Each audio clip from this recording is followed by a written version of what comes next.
For 40 years, I've walked the line between worlds and am well versed in death. But I want to have faith in humans. Give me something to believe in. Earth below me, sky above me, fire within me.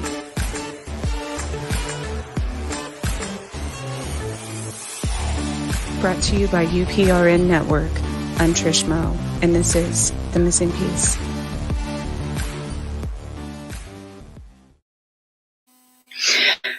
Good evening, New Orleans. I'm your host, Trish. I hope everyone can hear me. Actually, I can't hear myself, but I'm your host, Trish. This is The Missing Piece. It is Monday, November 28th, and we're broadcasting live from New Orleans, 105.3 FM, and United Public Radio Network, as well as numerous other Facebook channels across the board, Parapost Network, News on the Flip Side, all of those are as well. And you can join the chat room on Facebook or YouTube. Just make sure if you do it on Facebook, then that you give Grant StreamYard permission. And I changed my back. It literally looks like my light bulb went out behind me, and it looks like the sun, actually, because I had this one of those flame lights.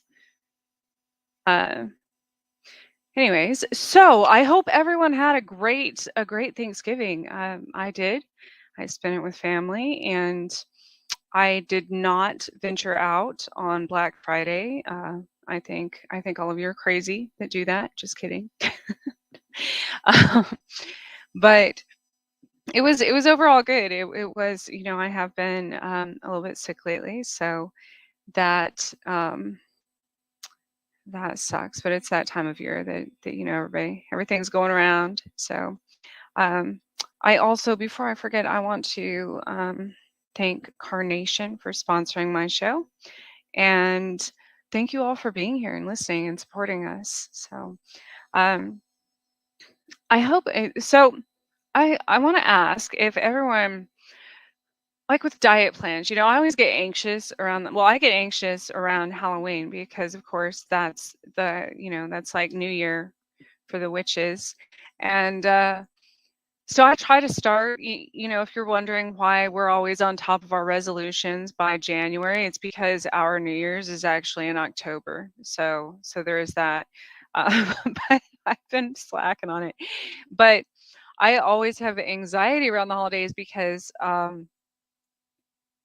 aside from all the good food and everything, and exercise and so much going on that it's easy to fall off the self-care routines and things like that. I'm pretty sure that's why people get sick, come to think of it, because it doesn't matter if you live in the Bahamas, for that matter, or on some island where it's warm. I think it just it's like the year coming to an end, and with that energy, I think of the 12 months like I do the hours in a day. That's why they say, like, millionaires and geniuses wake up at 4 o'clock in the morning or 4:30 in the morning. Because if you're thinking of the planet and planets, I guess, including, the sun, moon, all the planets, Earth, and being on a time cycle, which, I mean, timing is fluid, but for the human mind to comprehend this, if you think of it as like in Cinderella when she turns into a pumpkin by midnight. So I think that's like the cartoon version. Don't quote me on that one. So I'm gonna have somebody write in and be like, "Wait, she doesn't turn into a pumpkin. That's her carriage, Trisha." I know. But if you think of time in that manner, so 12 a.m. is the start of a new day, correct? At least in the United States, in our time. If you're going by military time, of course, that's a different story. But 12 a.m. So you start at 12 a.m. That's the beginning of the day, and you go through basically 11 p.m. but 12 midnight, right? So at the beginning, you're refreshed. You have all that energy. You just slept. your brain is at its max capacity between, I would say, 3:30 and like 5 in the morning, 5 a.m. That's when you have some of your most productive um, thoughts and work, as far as intellectually, because it's the beginning of your energetic day. And then if you, yes, I don't know who's commenting, by the way. It just says Facebook user, unless you allow grant StreamYard access. I know it's stupid. They just started doing that a few months ago. But that's that that's right. Like so exercise, that's another thing. As a trainer, I always met people at the gym at really early, and that's a good thing to do as well, because your body is also um, has more energy at that time. Um, I personally prefer, I have insomnia, so a lot of times for myself, I don't always work out until very late at night. So it just depends. I always change my schedule, um, but if you add a lot of those things, diet, that's why breakfast is the most important.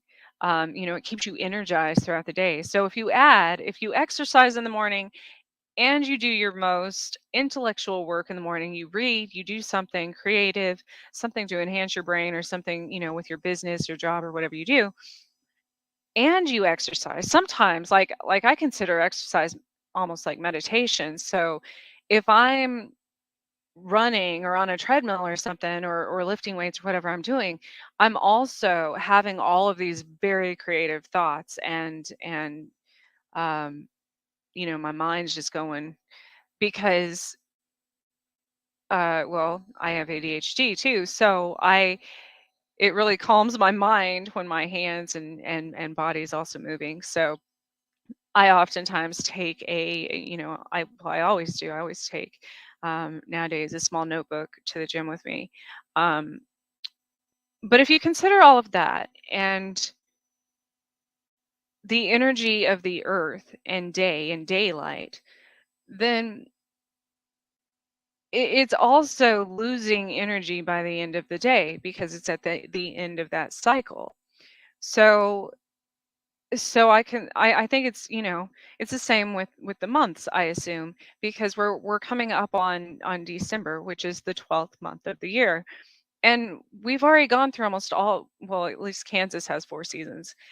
We've already gone through almost all the seasons. We've already cycled through all of these things, and we're coming up upon the end of the year. So I think there's a lot of chaotic energy in during this part of the year, and that's why people start getting sick. People start getting, there's so many other things, like you start worrying about, like, if you have business taxes, and like if you celebrate Christmas, or even Yule, or anything like that, and it's just stressful. So this all is actually relevant, especially like it looking like the sun's behind my head, as far as what I'm going to talk about tonight. So I know everyone thinks of holograms and astral travel and um, lasers and everything like that as something that you only see in the movies, something that has been a conspiracy theory for a very long time. It's something that has been talked about in science, in the science network and science world, for many years. Uh, but I had never actually dive more into the government research projects on something like astral travel or holograms or anything like that until recently. And so I kind of wanted to discuss that tonight. And you can find any of this information, by the way, at CIA.gov, and it's under the Freedom of Information Act. They're declassified documents. I know, I know. Go use a public computer if you're afraid to be tracked. Like that. So, um, and if you all want to, feel free by all means in the chat room to give me your opinion on this, on holograms. If you think this entire world is a projection, a holographic image, I guess, or what your theory is on that. Put that in the chat room, as well as or I guess what you believe in the matter, because it's interesting. I know for the longest time, I absolutely, with UFOs, I absolutely believed in the concept of holograms uh because I've seen it firsthand. I've experienced that. I started it started with me being, well, aside from me being abducted and stuff, it started with me being a photographer. And a lot of times with modern digital, which is why I like to use old school cameras, and I do I do collect antique cameras, but digital cameras, or even on your phone. One time I was taking pictures of an air show, and a lot of the more modern um, fighter planes and things like that wouldn't show up on my camera. And I'm like, what in the world?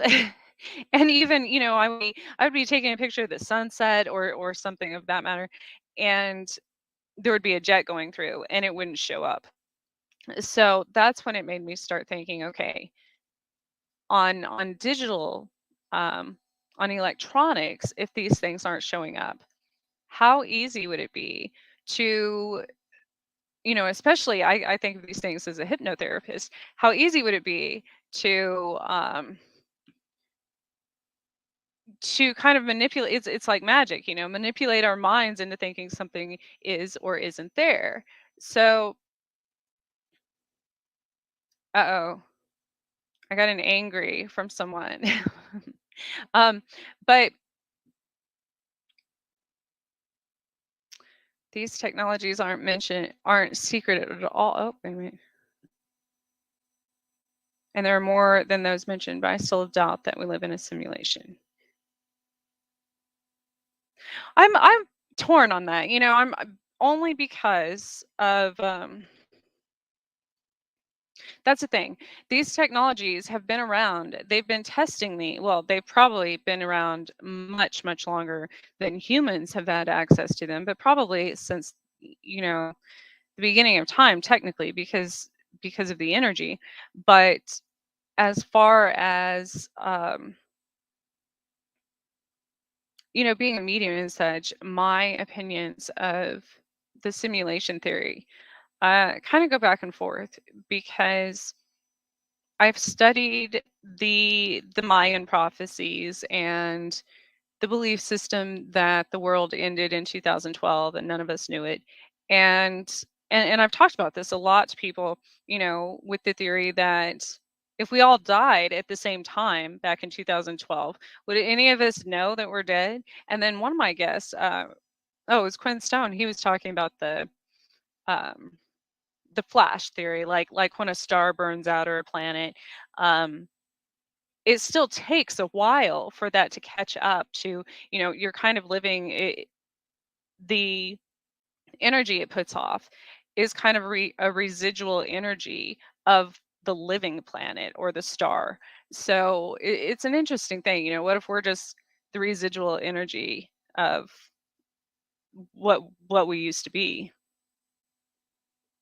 Laser light, yes. So that's another one um, that actually, laser light doesn't exist in Natrum. It's an invention. So the green laser um, project, actually, this was from April 8th of 1965. Again, you can look this up. I'm sure it gave me permission to present these as a file online. However, once I tried to, it blocked that. So you can look them up yourself, CIA.gov. It's the Freedom of Information Act, but this is the green laser. So this was from April 8th, 1965. Um, and it blanks out, of course, the people that were involved, sometimes the countries, whatever, but it says blank has succeeded in making argon lays and produce a coherent beam in the blue-green spectral region. Several others have also succeeded, such as blank blank, but their devices are not on the market. Blank is located in the blank blank across the street from. They specialize in large high voltage installations for high power electronics and employ about 130 people. I started working on lasers for them several years ago when blank joined the company last year. They formed a subsidiary company called blank for the laser work. They have about 10 people. Uh, they produce both CW and pulse lasers covering wavelengths from 3511 angstroms, ultraviolet through green, yellow, orange, and red, on into the infrared to 12,066 angstroms or further. They have certain basic laser designs with interchangeable mirrors and plasma tubes. Various combinations of mirrors and plasma tubes will produce various colors and combinations of spectral lines. The model 3355 blue-green argon laser appears to be the most applicable. It is a pulse laser with 3 microsecond pulses at 120 pulses per second. And it can be driven faster if desired. It produces 6 spectral lines simultaneously. That's amazing. That's amazing technology, especially from 1965. So if you think this is new, this absolutely is not a modern. I mean, this has been around for a long time. They've been testing it for a long time. However, obviously, a lot of these weren't they weren't allowed to be released to in the Freedom of Information Act until more recent years. Yes, and I also so they I don't know a lot about it, but lasers are being used to perform surgery and such now as well. I know they do it on animals quite often. Um, and I mean that's not a new concept, but I guess it could be, they do like cosmetics work and stuff on humans. Um, but it an intensely powerful instrument. I mean, and throughout the years there's been so many movies that have joked about the concept and everybody thinks of Austin Powers uh as the laser so that a lot of those things, but you go back and you watch these movies, and I've never even seen. I know I'm probably going to lose listeners for this, but I've never seen um Star Wars or Star Trek or any of those things, but I do know because a lot of listeners tell me that a lot of stuff I talk about is a concept on those shows. And um, so somebody had to come up with those shows, So obviously the knowledge of it has been known for a very long time. Um, Now the thing about this green laser project, um, they talk about using it for hologram work, but they couldn't back then. I think they're having a hard time controlling the phase. Um, and it says, I suspect whoever wrote this report said, I suspect the phase sensitivity of the laser enlarger is similar to that of a hologram. Uh, Spectral sidebands due to the Doppler spread and spectral shifts due to vibration of the plasma tube are candidates for suspicion in the coherence and phasing problem. So they were also, um, the author of this report was working with Stanford University, who had purchased a CW argon laser in January of 1965. And they had a lot of graduate students conducting their experiments. So, um, and it said they had a lot of trouble with the lasers, but they mostly attributed that to their own setups. They have about 20 hours on the tube and expect it to go anytime. A plasma tube runs about, and it said blank. It didn't disclose that. So But it would be interesting to see, um, there's more UV pulse lasers, and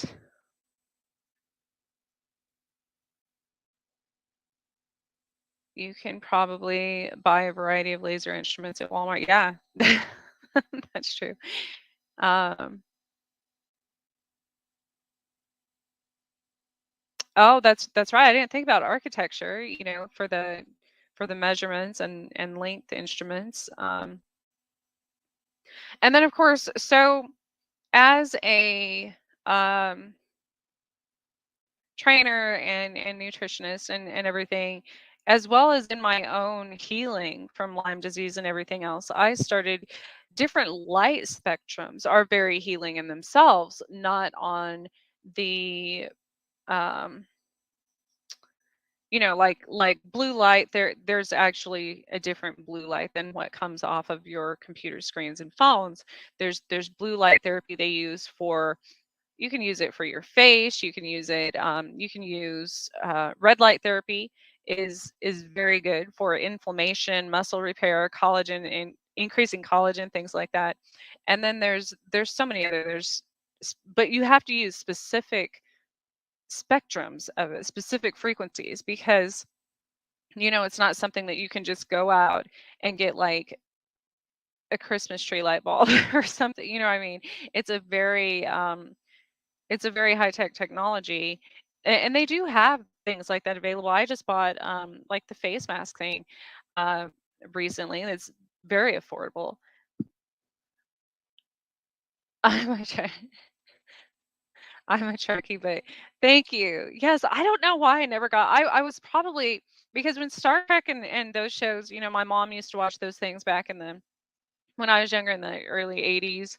And now in hindsight, since I was being abducted all the time, I was kind of triggered by anything that had to do with like airplanes or spaceships or, extraterrestrials back then. Thanks, Augie. Huh. Yeah, so it's aside from the green laser though, I got into more of this, and y- you all need to go check out Russia's involvement in uh, doing using different effects. I couldn't. It's a very very long report. I mean, very long, and parts of it are translated obviously in Russian, and I don't currently speak Russian, but it's very interesting the scientific reports they have that are now in the Freedom of Information Act regarding holograms and the giant space microscope and Mars, actually. It's very interesting to to read about that because, as you all know, most things I do, I'm one of those people that has to see it to believe it, which is odd since I'm also a medium. But believe me, I've done scientific research or historical research on anything. I don't even believe ghosts. I mean, until it's like so my method of investigation into anything like this, because this was a channeled concept or thoughts put out in the world today, actually. Well, not today, it's been for a few weeks. I'll get words, messages, whatever. um but then I go and I'm like, what? And then I never believe the first thing I see or read or whatever about it or study. And then I have to study other concepts, of course, and y'all should see. I should write like science journals because y'all would be like, "Oh my god." Like, no wonder she never sleeps. Um, but it's an interesting thing because they have a very long report. I mean, this came out like it was authorized for release at the end of October 2022. So just recently. Just recently. And I guarantee, like everything else, again, I said I get a lot of this information from, well, probably from extraterrestrials for that matter, someone, because Usually it happens that I put something out randomly, but I'm not very organized, or, I don't have the proper title for such scientific research, I suppose. Um, I should do that. I should go back and get my well, I'm working on that, but I should go back and get my doctorate just so I can, put that stamp on it. But a lot of times after I write something or after I put something out on one of my shows, um, of course, like a month or two later, it'll show up on all these like history, A&E, whatever, you know, other channels, Gaia. Um, so another thing with you can't just read when you go on that website. I mean, it's pretty easy to navigate, and you can search for any project you want to look up. But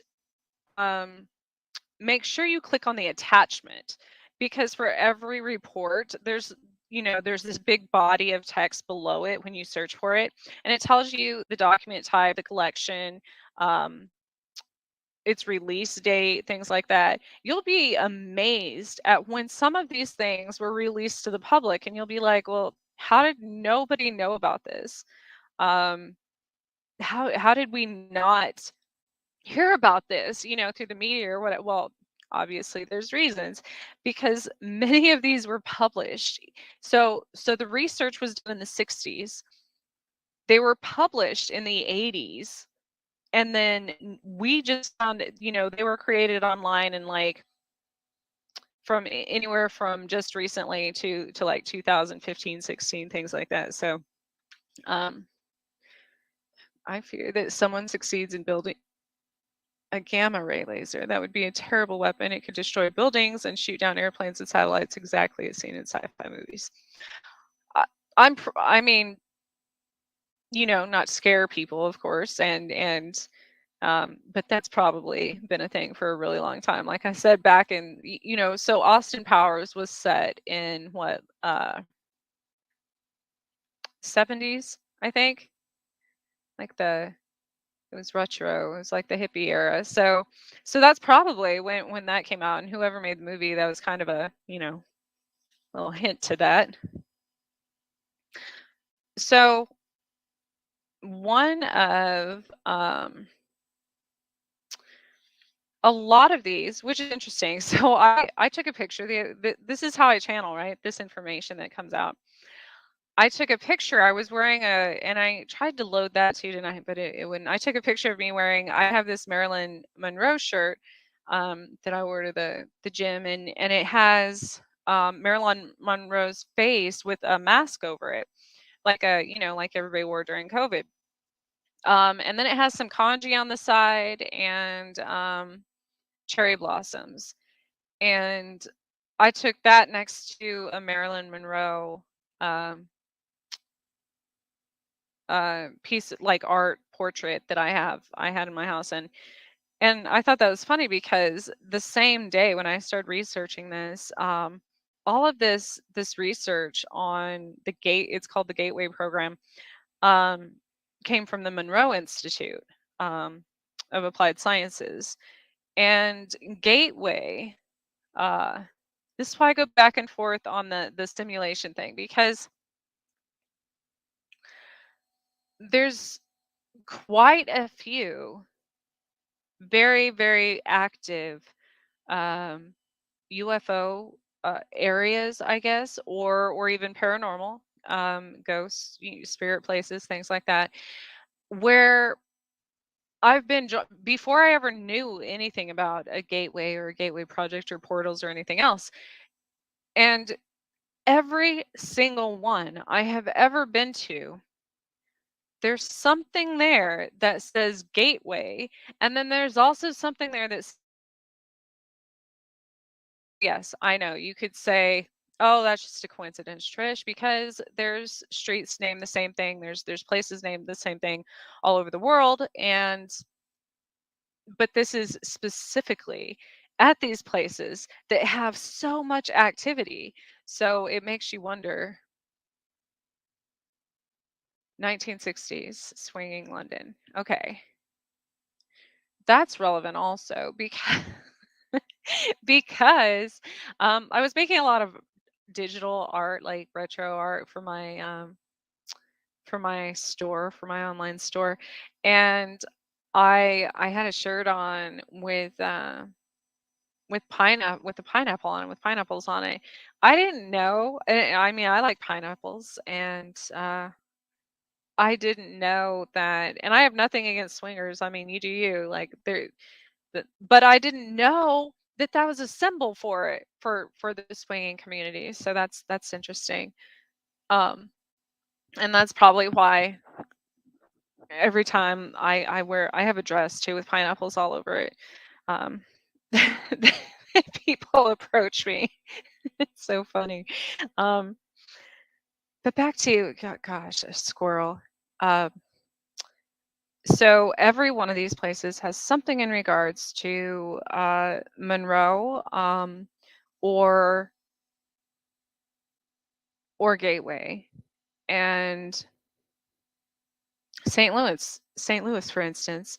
This is funny because the CIA, when you search for that, um, the CIA actually has a postcard from um I think it said like the 60s or 70s, um that says, you know, Gateway to the West, which is what it's always been called. The Big Arch is called the Gateway to the West. But I found that interesting that that's on this, like that's a hint, you know, like that's on the CIA site, right right in the middle of all of these other reports. And it's just a postcard. It's a retro postcard, like vintage.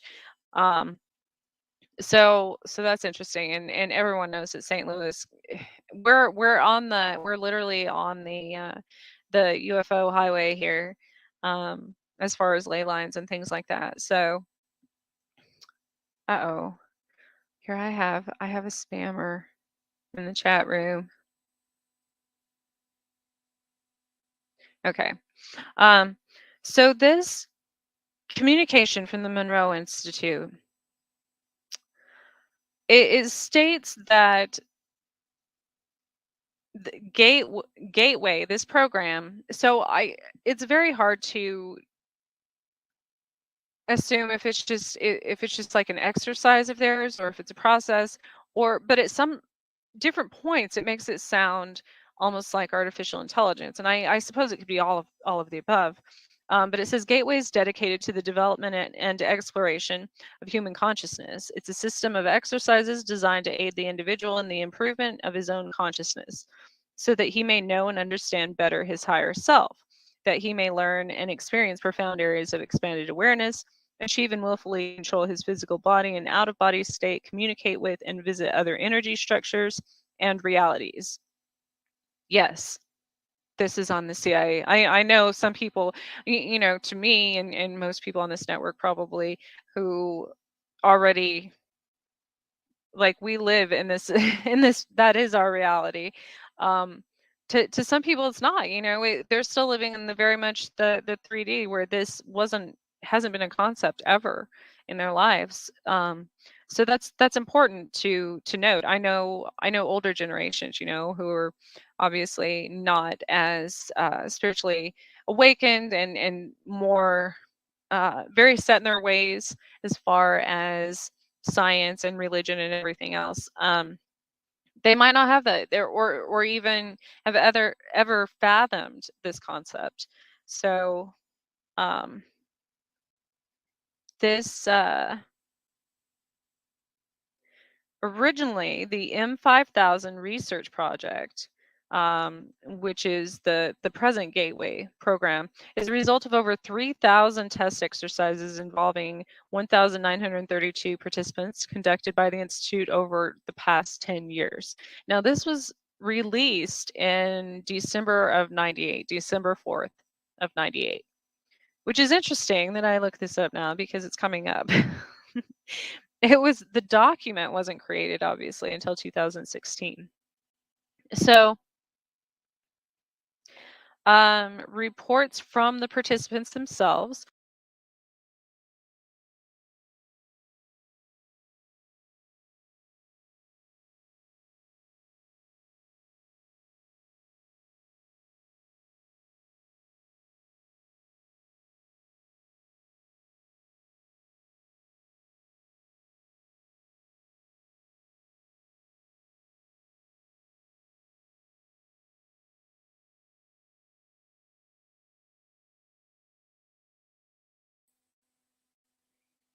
Sorry about that. I got kicked off, of course. Every time I'm talking about something I shouldn't, I get kicked off. I get kicked off the air. So that was a short interlude. Let's see. Except for the movies were set in the 90s.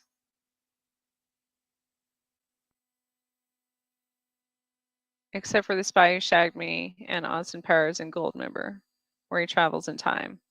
Yeah, so all of those, I mean, obviously.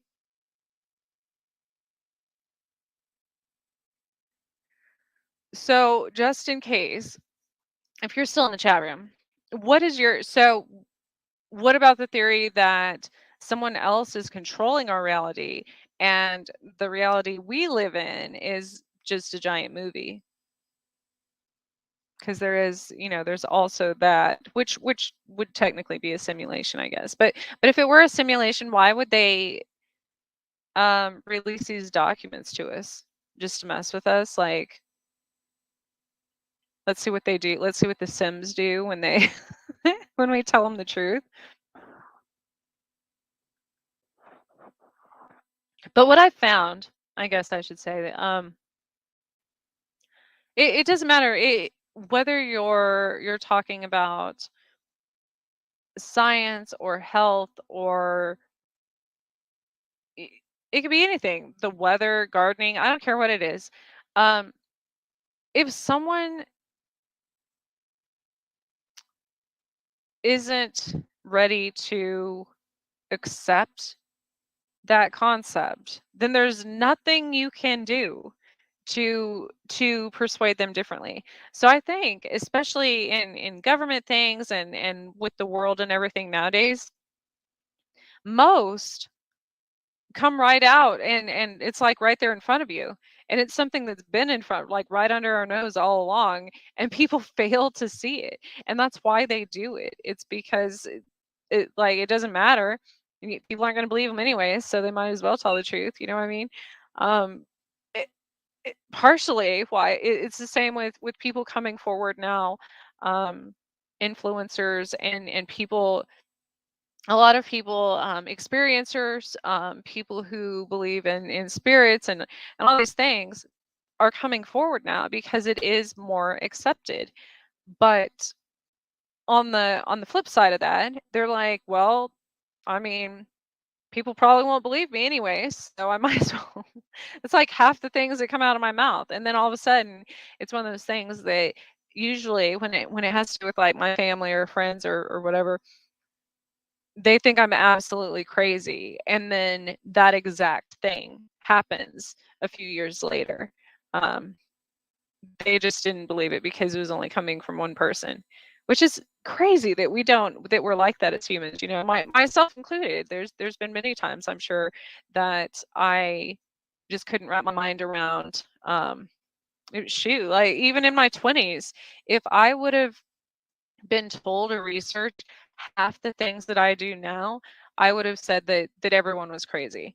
I would have said that there is no way that any of that exists. Um, but I think again, once you're, and I think that's why people hit like their midlife crisis per se, and they're between their 30s and 50s, because again, it's that energy thing. If you think that people live to be between 80 and 100, something, um your 40s are your midlife. So if you're talking about that energy, it's it's kind of a point. It's like lunch. It's like your lunch break. You kind of get a refreshed state in life. You can go back to school. You can do all kinds of things because your brain has a new lease on life, literally, and mine quite figuratively, because um or quite literally. I'm sorry, because I was, I want to say 38. I think I was 38 and 39 when I had my last heart attack. So, but the time that I actually had a near death experience, I was 38. Um, So it was like going back to school, I tease and say that I'm like a fourth grader now, as far as all of the things that I've gone back to research, because which makes sense, like that show that came out a while, it's been years, but Are You Smarter Than a Fifth Grader? Um, and people didn't know, or when they looked at the same concepts with their adult mind, opposed to when they were, in fifth grade, they saw it from a very different perspective. I believe that we are strongly influenced by upbringing and media, and in that sense, we cannot see objectively. I'm a sci-fi and mystery writer since 1986. This issue always had my interest. Sci-fi has a lot of unexplainable examples of predictions that came true. It does. Because I think I've been studying this a lot lately, because everything's already happened in the future, in the past. Everything goes through cycles. Um, and I'm actually writing about that as well, because I have so many experiences with that happening, and I've always said that I don't believe in psychics in a manner that they just pull information out of thin air. No, I think that, you know making predictions and everything myself, I think that we're either given that information from whatever, ETs, a higher power, your ancestors, spirit guides, maybe all of them. um I know my messages come in many different ways, or we've already lived it. Now, which could be both as well, because if you believe in reincarnation, then yes, we've all already lived everything, and it's just like a soap opera. Like my mom still watches what is it? Not Days of Our Lives. There's another one that I swear has been on since, I don't know, since I was like can remember, since the early 80s, and those people don't look like they've aged, and they have to, like, they've already gone through every single scenario you can imagine with the characters, so they have to repeat some of those, um because they run out of content, um let's see, say, I believe Mandy said, I believe in the paranormal, but I understand when we explain the paranormal to others, it's asking them to change their whole belief system to certain people. Yeah, yes and no. Um, well, there's a lot of things that I never understood about, because seeing ghosts and spirits, humans are very contradictory in our belief systems, because seeing spirits from the time I can remember when I was little, and remembering other lives and things like that, it was very confusing to me to for adults who were teaching me religion at the time, different churches, and I've explored many different religions. Um, it was very confusing for me to have adults tell me that none of these things existed. Yet, here I was going to church, uh, you know, learning about the Holy Spirit, and like all of these that um, Jesus lives forever, and all of these other concepts. But they would tell me that I was crazy, that I saw spirits myself, or that I had a past life. So we are very there's a lot of very conflicting information out there, um as far as belief systems, I guess. Especially around Christmas, it was confusing to me, because you hear all the songs about like the Holy Ghost, all this, and I'm like, but then I get in trouble every time I talk about seeing or talking to a ghost. Yet I'm told to do that every Sunday. So it's it's the system, I tell you.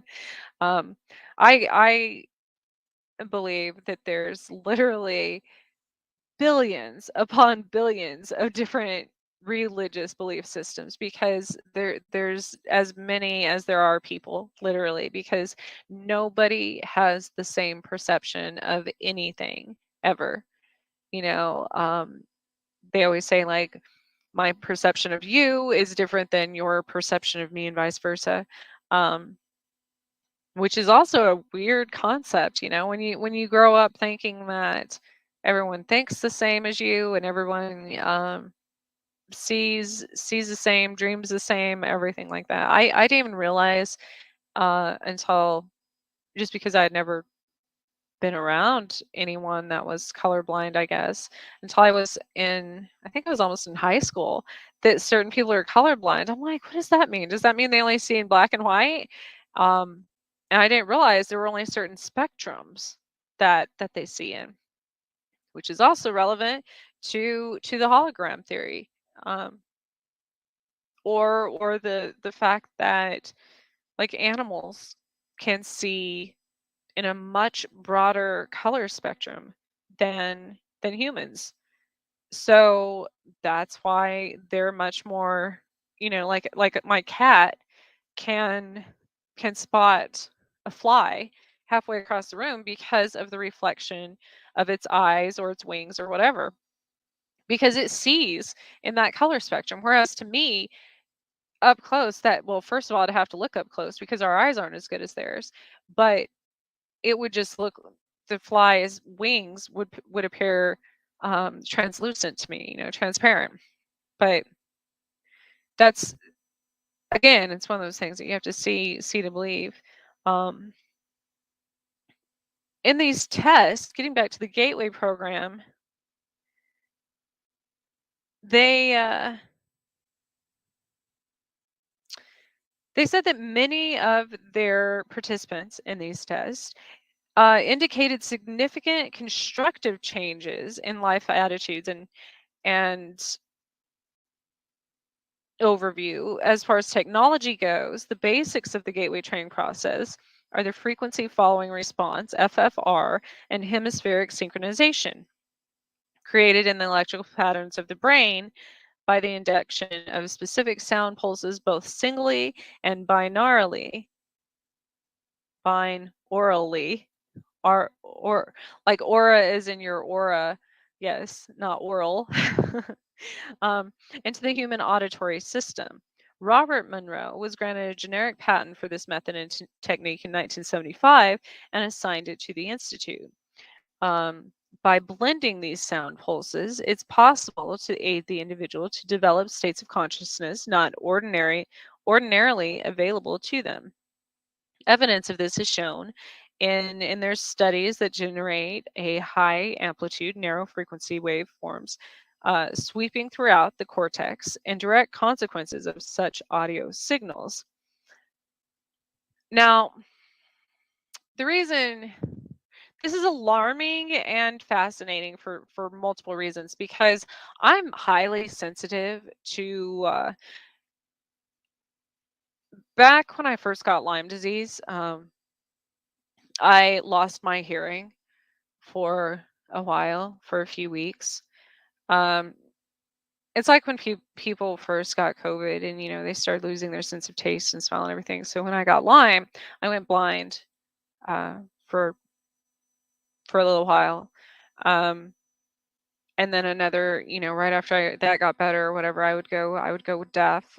I lost every one of my senses at some point.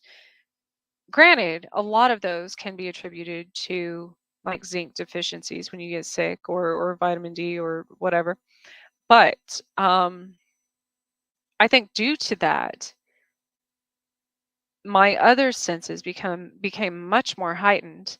Like when I couldn't see, I could hear much better. And whether it was because there wasn't as much scientifically or biologically, however you look at it, on a much simpler base like form, if I couldn't see, then I didn't have as much stimulation coming into my brain, obviously.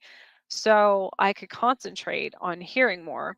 Therefore, it literally trained my ears to heighten their awareness. So that was kind of a default mechanism that our bodies use. It's like people who are born blind or deaf or what have you. Um, it, they're much more capable of very detailed sensory perception than most other people because they're missing one of those senses. So um it's an interesting it's also terrifying though, because everything has a frequency, everything, whether it be a positive or a negative one, as far as the effect it has on the body. And that goes for plants, animals, humans, every single thing. It's like when the Navy started doing the um, sonar tests and experiments in the ocean, and dolphins and such started showing up. They would get either it would kill them, or they would it would change their,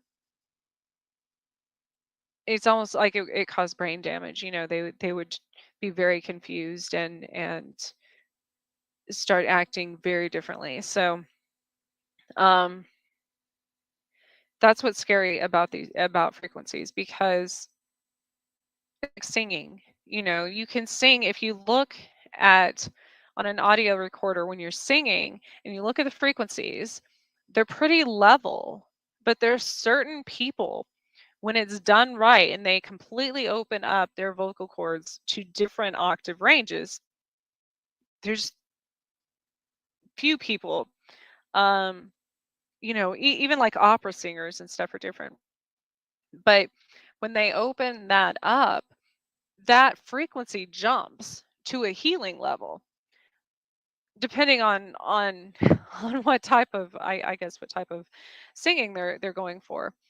um like I did a report on, the only reason I know about this one, I did a report on Mariah Carey when I was in high school, and at the time, only during that music genre, that era of pop singers and such musicians, um, there were only a few that were still alive that had an octave range that went from a very high frequency to a very low frequency, and she was one of them. Whitney Houston was another one. Um, More recently, Adele. Gosh, there's like Michael Jackson, Prince, a lot of those that had a very wide range of vibrations that they could emit. Sorry, that was something behind me. um, so bees can see 12 different colors, including deep and ultraviolet. Humans can only see 3 colors. Huh, interesting. And I assume the 3 that humans can see are the red, blue, and green, RBG. There's some people, which is absolutely fascinating, that can that see music in color. Um, Another weird thing after my near death experience, my last one anyways, I started seeing rainbows everywhere. So I wonder if it's the same, if it was like damage to my um what would it be? It'd be like the frontal lobe of my brain, like the um I don't remember what it's called, but because I would see objects, everyday objects, I in which I've seen, I'm able to see people's auras when I concentrate on that. I'm talking about during that time, I saw rainbows on like on plants, on animals, on many different things, many different. There and then there were like these negative rainbows. I don't know how to explain that, but it was different. It was almost like a different color chart. On things that were toxic, I would see rainbows as well. Um, so certain machinery, certain like polluted water or oil or something. Um, I saw different, I guess, different color variations in rainbows on things. But that's what a lot of this this gateway program, that's what a lot of it was doing, and it's basically admitting that obviously all of these things that we've been arguing whether they exist or not, whether even regardless of whether it's stimulation or not, it's basically stating that in their 1,932 participants and over 3,000 tests, that all of these things exist in our reality. Well, see, I would argue, question, are you sure you didn't see the auras? Yes. Yes. As I said, before my that last near death experience, I was able to see auras in people and animals and things sometimes. But this was very different. It was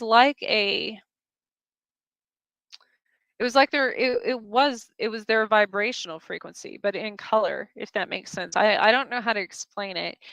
It was very different. But it also, if that's the case, the argument that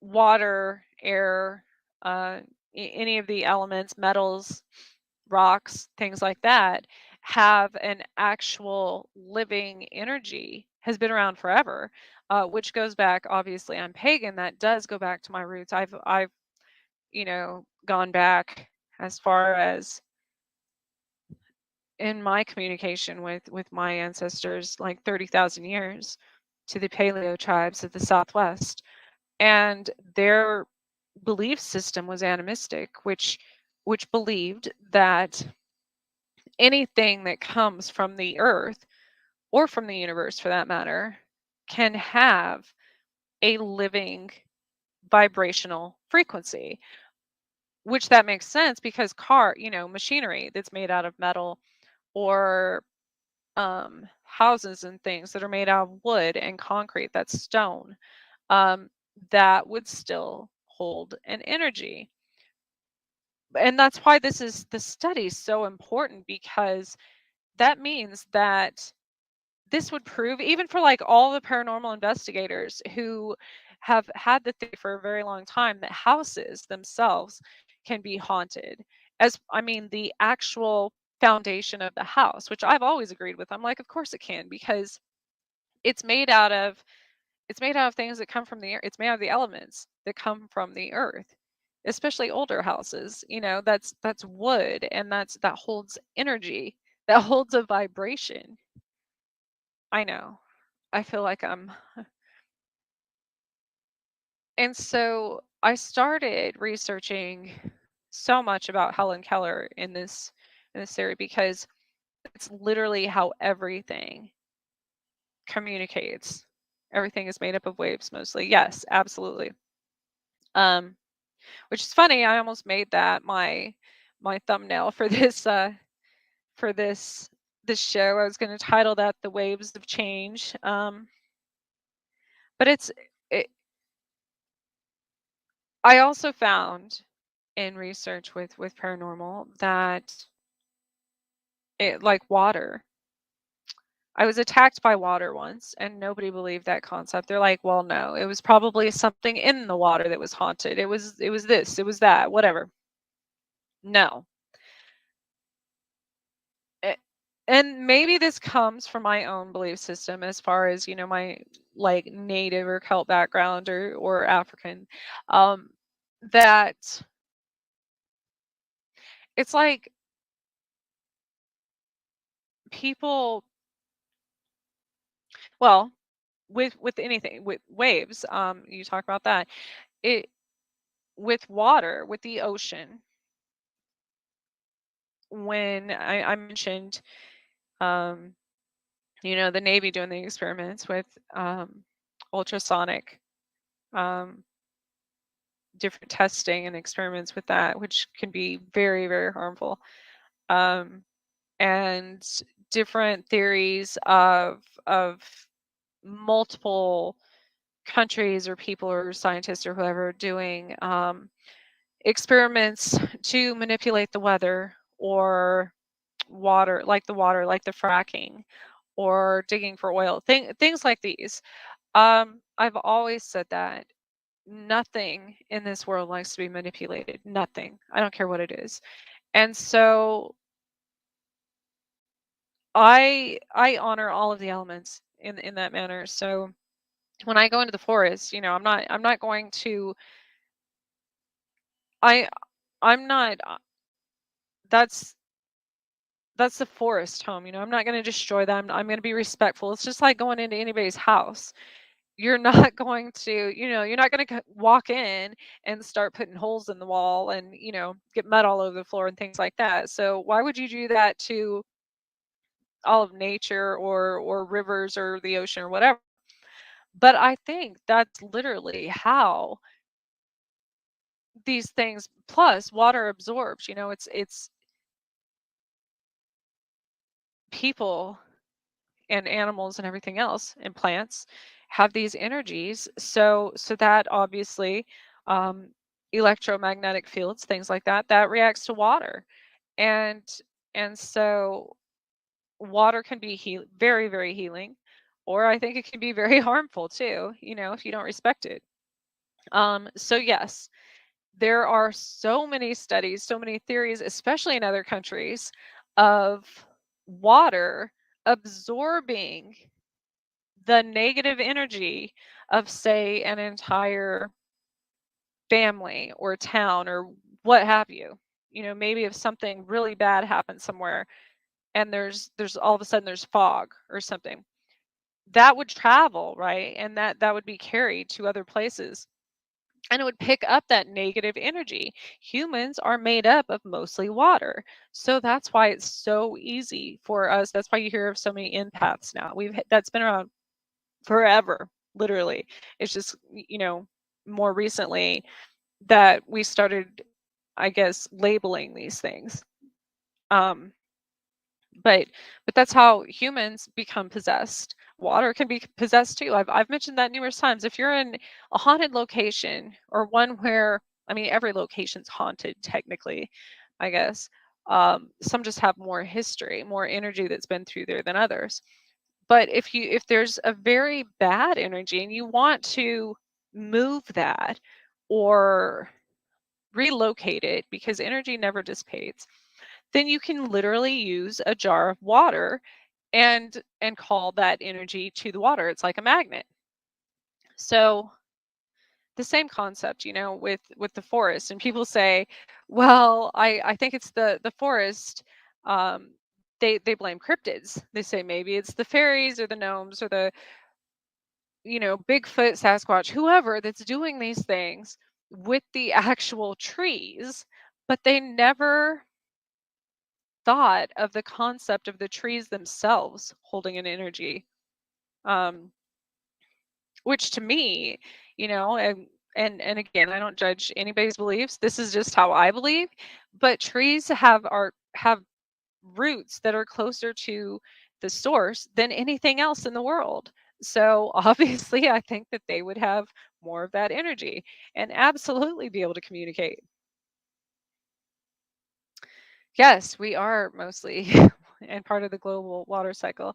And it is such a crazy thing to me when people are like, "Oh no, like that doesn't, you should eat fish from the Atlantic because they're treated or the, excuse me, the Pacific, because they don't have as much pollution, or they don't have, they're treated better, whatever." Okay, I hope everyone knows that all the water in this world runs together, right? I mean, eventually. Like that.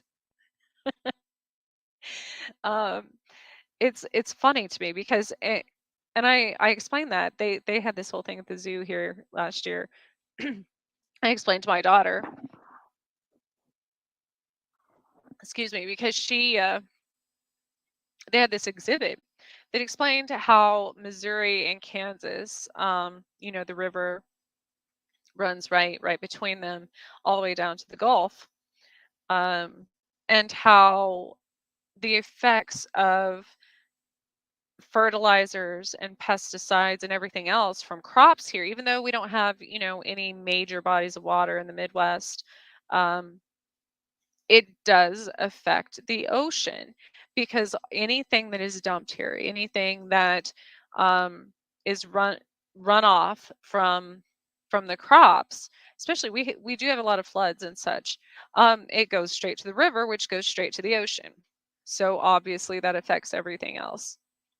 I've used the same concept with fire and water as far as like witches being burned. I'm like, well, all that spread their ashes.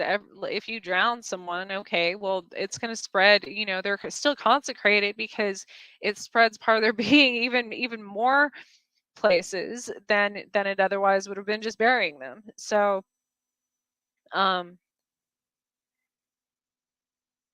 all of the elements literally transfer everywhere in the world. Air, obviously, the wind can travel from here to the other side of the world. That's been proven many times, many times through sandstorms and fires and everything else.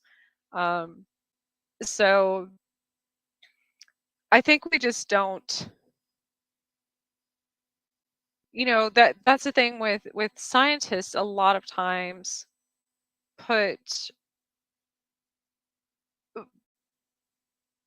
make things very difficult for the average person to understand. And I'm not saying average as in unintelligent at all. I'm saying if you're not a specialist in that field, then you might not understand the terminology or what something's called or whatever, what have you.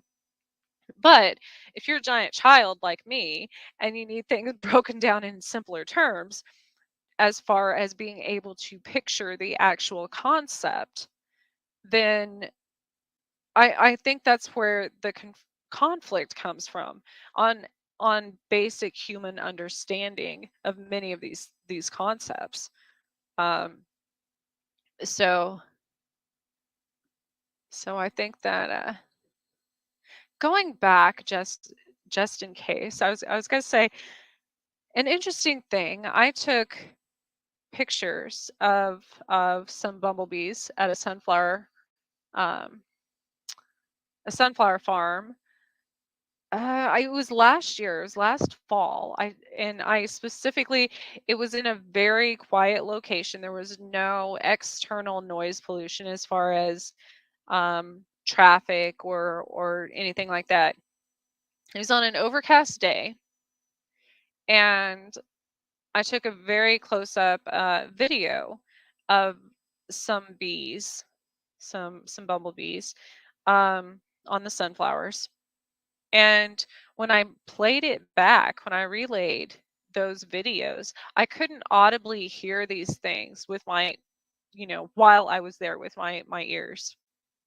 And I have really good hearing again. But when I played it back, there's a very distinct sound frequency, even without adjusting the volume or anything else. Just by, putting on headphones or whatever and playing it back, there was a very distinct frequency. And it's not even like the buzzing or the humming of the bee.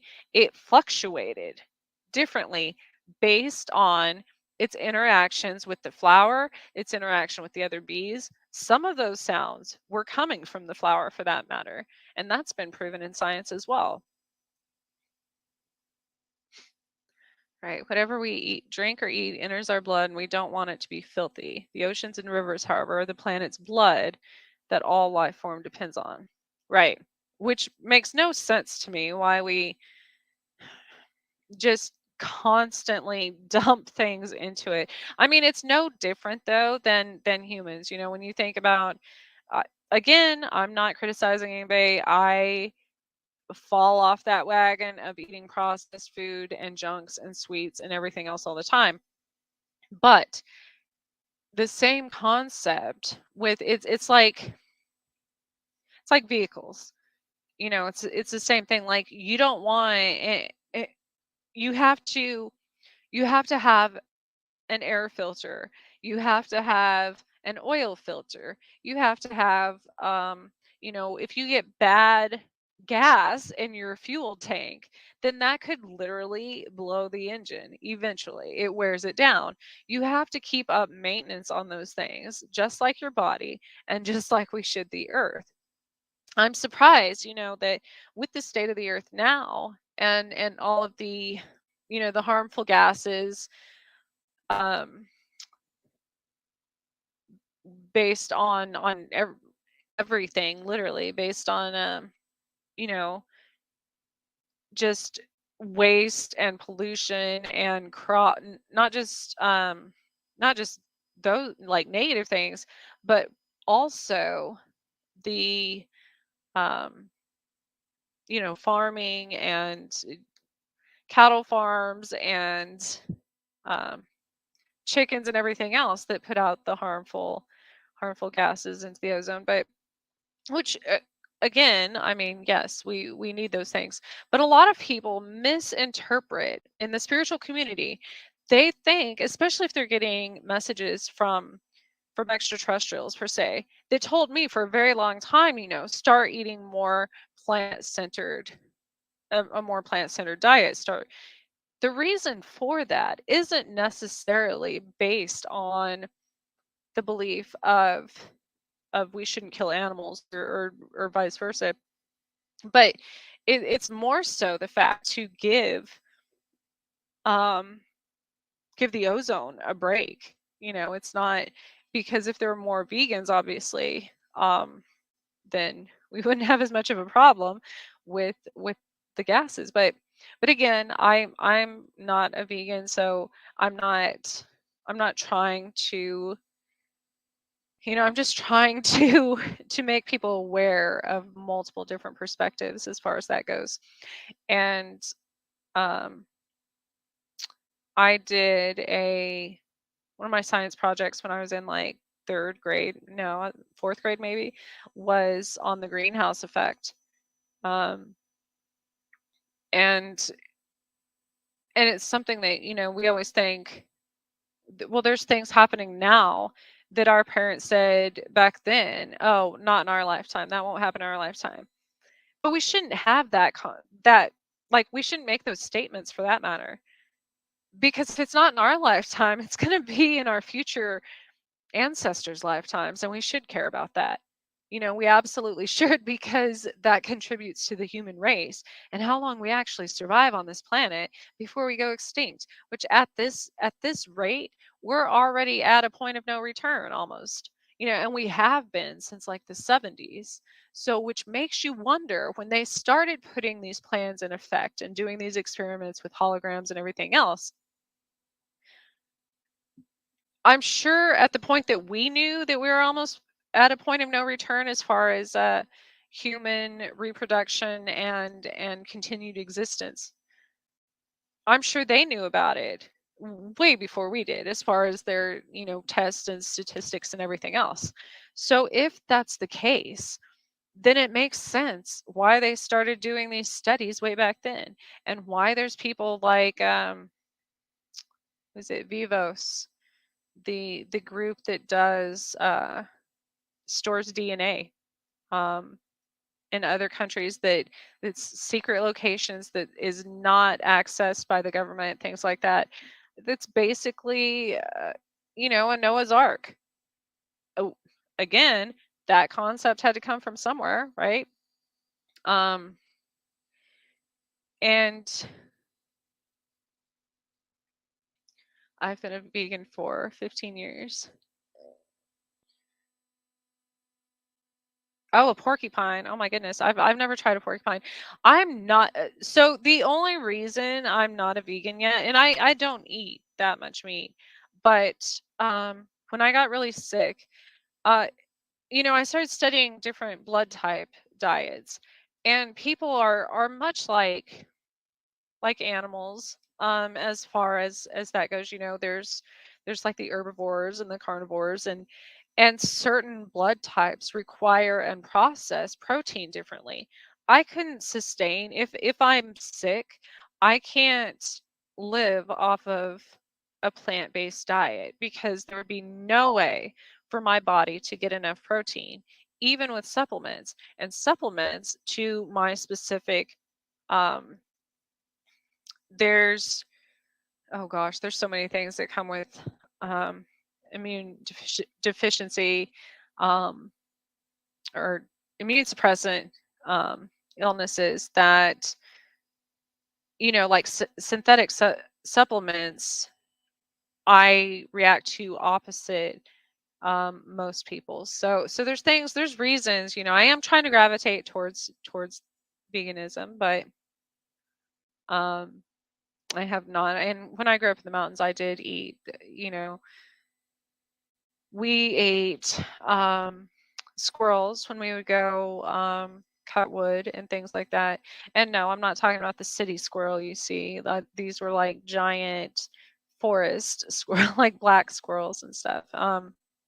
But and then in the south, of course, down the swamp by by where I lived, most they had these little general stores, and all they had were snake and rabbit, and they even had, alligator and coon and possum and things like that. And so that's the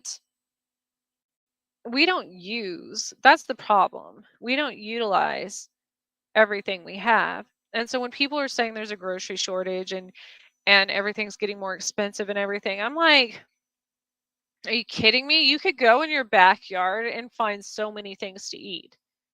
Not just animal, like, or not just plants that are, things that we destroy every day, There's so many healing herbs and wildflowers and things like that, what people consider weeds. Um Slugs, snails, like you could technically eat many worms, many things um to survive off of. And for that matter, I'm actually starting, for anybody that's interested, in the new year, I will, uh well, it might be January 2nd because January 1st is New Year's, but in January, I am premiering. I have a whole, I don't know, because people have asked me so many times, um, fitness slash clean eating slash um like do it yourself type channel and recipes and things that I'm going to be putting out, because there's so many things that I didn't realize that like I said, I thought growing up um in the woods, I thought it was normal until I was around other people and realized that not everybody knows how to make their own, you know, fuel or even simple things like dishwasher detergent, things like that. I didn't realize that that's not taught anymore in a lot of places. So um, that will be coming out. That will be coming out on my other YouTube channel in January. So be looking for that. Um,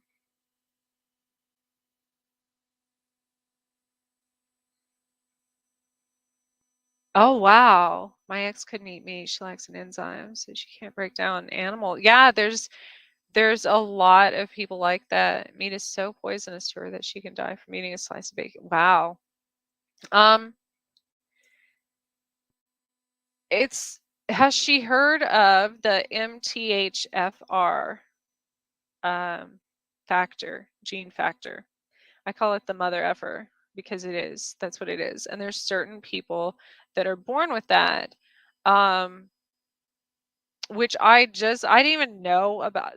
I had no idea that this existed until I was interviewed by Reverend Jen Moore. She was actually on my show a couple months ago. She was on my show twice. She does the empathic mastery and EFT tapping, and amazing person. That interview will be coming out in the spring, I believe, on her channel. But while we were talking, she asked me if I had ever heard of that, since I'm a Chimera and have had all these different autoimmune issues, as far as like Hashimoto's and Lyme disease and hypothyroidism and all the. And no, I'm not just a hypochondriac. I didn't even know half of those things existed. So until a doctor told me, and I don't really go to traditional doctors much anymore, if ever. But I'm not. Now, don't somebody go turn me in and say that no, I'm not suggesting that. I am not a doctor. Do not, make sure you you check with your doctor on anything. I'm saying from my personal experience and beliefs, I had to learn to heal myself. And I think that's the problem, is that we've become so codependent on this system. The system that everyone, both, it's like a love-hate relationship. Like, we loathe it, but we're so dependent upon it. Like, we don't even know how to make our own food anymore. We don't know how to, and we it's all of our faults. We can't point the finger at anyone. We've allowed this to happen. I was about to say they don't teach this in schools anymore.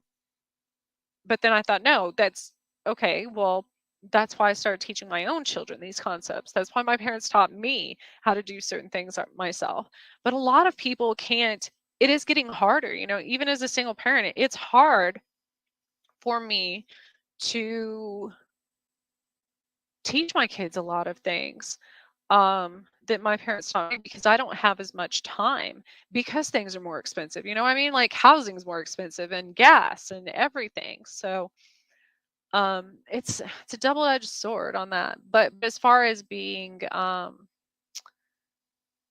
much more, I'm trying to become much more dependent, or much more independent from the system of these things, because if you all knew how much healthier and less expensive and easy these things are to make yourself, or to do yourself, you would be like, why wasn't I doing that all along? And a lot of these things I've adapted to doing kind of by default, because I did get sick, but it took me getting sick and dying and dying. Don't say, oh, you have it easy because you're a trainer and blah, blah, blah.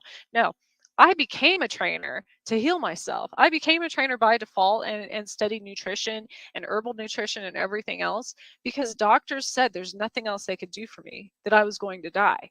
So you have to make that choice. Like, you have to decide, okay, are you going to live the way someone else tells you to live and base your survival on that? On farm, even recently, pharmacies.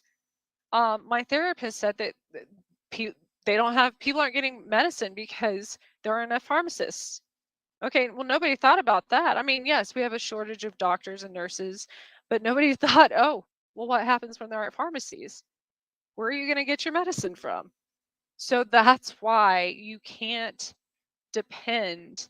What if if you've ever been in an area, there's a natural disaster. I've lived in plenty of places where there's been like an ice storm or a snowstorm, and everything shuts down for weeks. And I mean weeks, because nobody can access these places. So, um,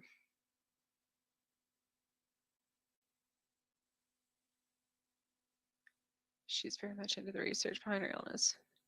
See, it's and I struggle with this, because I absolutely, absolutely love animals. So again, I only eat meat for the most part if I know where it came from and how it was raised. Um, and there's many reasons for this, because I've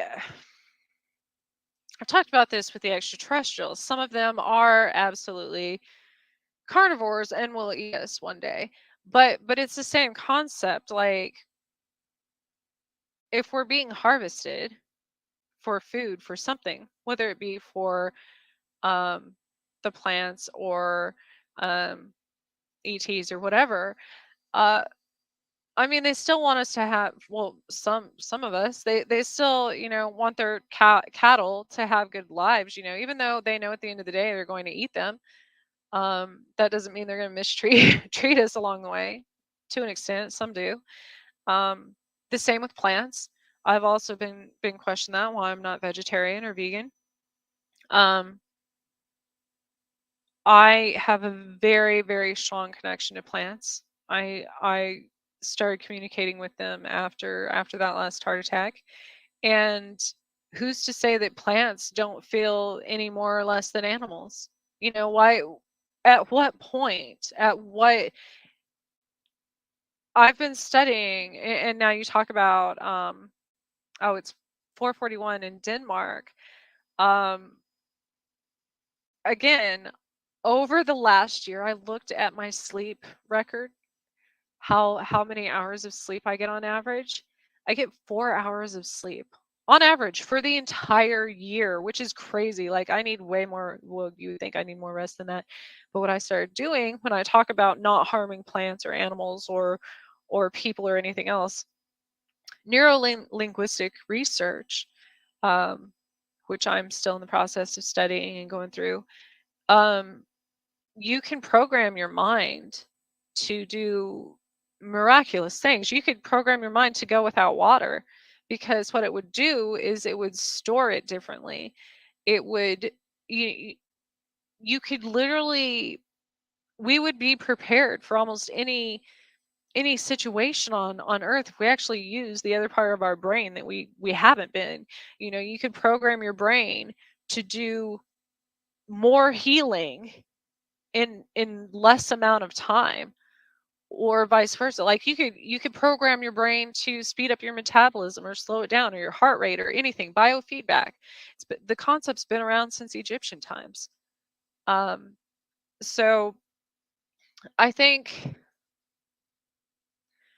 you know, at the same time, it's a circle of life. Everything has its place. Everything. Um, all the way down to the tiny um, microbes, and you know, bacteria, and everything has its place. Everything has a purpose. Everything does something. The difference is, humans are probably the only thing on this entire planet, if not the universe, that are so egotistical to think that we're the only ones that matter. You know, so the next time you walk through the forest, or anywhere for that matter, think about where you're stepping. Think about where you're stepping. Are you stepping on a plant? Are you stepping on an anthill? Are you mindlessly, you know, you might have destroyed an entire village, for that matter, of little that some bug or plant species lived in. You could have just taken out their entire town and you didn't even know it, and you didn't even care. You didn't even look back. So let that be let that be your mission in I guess in 2023. Watch where you step. And on that note, thank you all for tuning in. Thank you all for listening. I do hope to make a trip. Not only quite a few. I want to do a lot more traveling in the new year. So I do hope to make a trip to New Orleans soon. And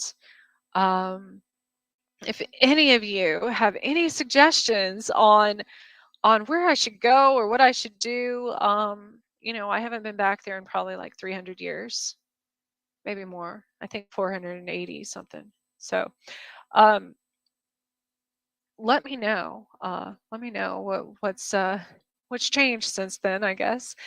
Um, thank you to Carnation for sponsoring me. And again, if you missed any part of this, we do re-upload. I don't know if a lot of you realize this, but I'm going to get better about putting these things in the comments.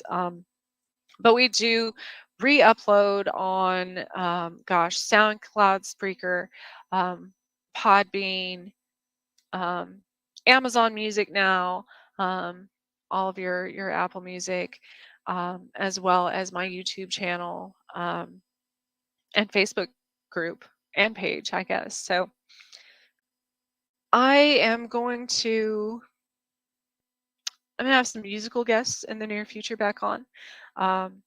And again, my